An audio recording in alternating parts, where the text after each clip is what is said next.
Ես կարող եմ հավաստիացնել, որ մեզ ընտրած 680,000 քաղաքացիների 90 եւ ավել տոկոսը մեզ ընտրել է որպես այլընտրանքային գաղափարախոսություն Հայաստանի Հանրապետության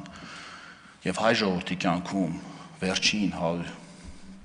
135 տարիների ընթացքում գերիշխող եւ մոնոպոլիա հաստատած դաշնակցականության։ Մեզ դրա համար են ընտրել, որտեղ մենք առաջարկում ենք այլընտրանք։ Ինչ է դաշնակցականությունը, եթե փորձենք մի քիչ բան անենք, էլի արխետիպից գանք դեպի բան, մի քիչ ձևակերպենք, հա։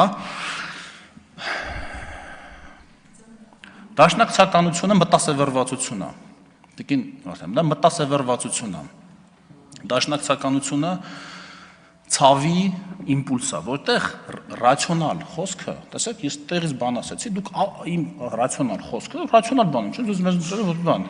Մեզ ընտրել են որպես դաշնակցականությանը այլընտրանք գաղափարախոսը, դուք ասում եք դե թուրքերն ու ադրբեջանցիներն, չէ, հայ ժողովուրդն է մեզ ընտրել։ Ինչ է դաշնակցականությունը։ Դաշնակցականությունը մարդուն կարոտի մեջ պահող գաղափարախոսություն է։ Կարոտի մեջ պահող, կարոտ։ Աշխատանքից կտրող, ծուլացնող, թուլացնող, խեղճացնող գաղափարախոսություն է։